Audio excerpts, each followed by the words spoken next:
let's talk about what we need to do to our garden in early winter. Hi, my name's Melina and welcome to my channel, Homesteading Farm Life.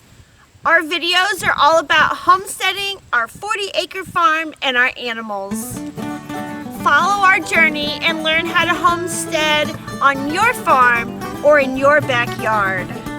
Be sure to subscribe to my channel by clicking on the link below.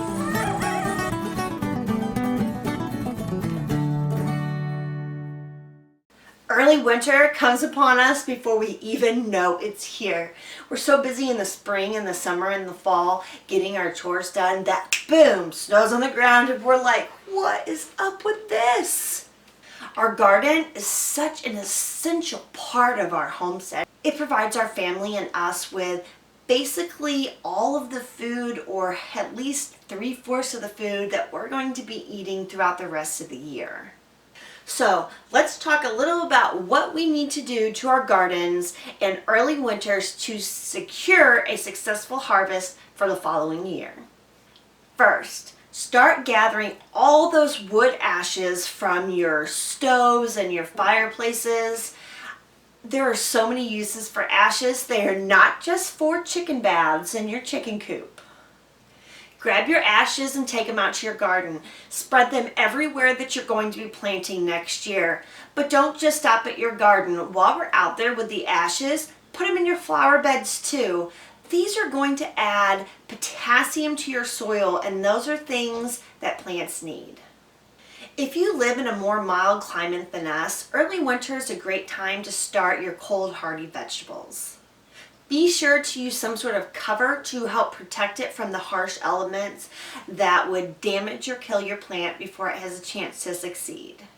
If you're like me and you live in Illinois or in a colder climate, we cannot start our plants. So you need to make sure that you live in an environment where early winter will allow you to start those cold hardy plants.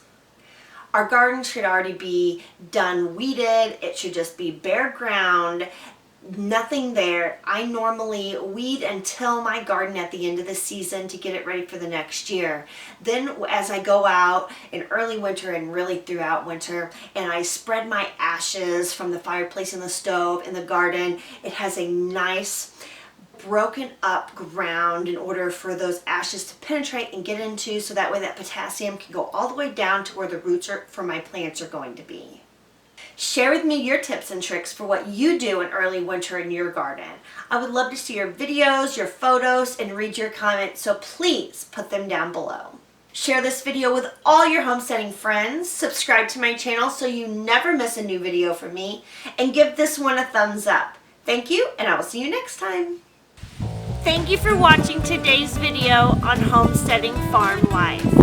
Please share this video with your friends and click that thumbs up button below. If you're interested in homesteading and farming, why don't you join our journey by clicking the subscribe button and then choosing the little bell icon so you never miss a video. Maybe you're interested in more than just watching homesteading videos. Maybe you want to make some homesteading friends. Why don't you join me on Facebook in my homesteading Facebook group? I will include a link to the group down in the video description.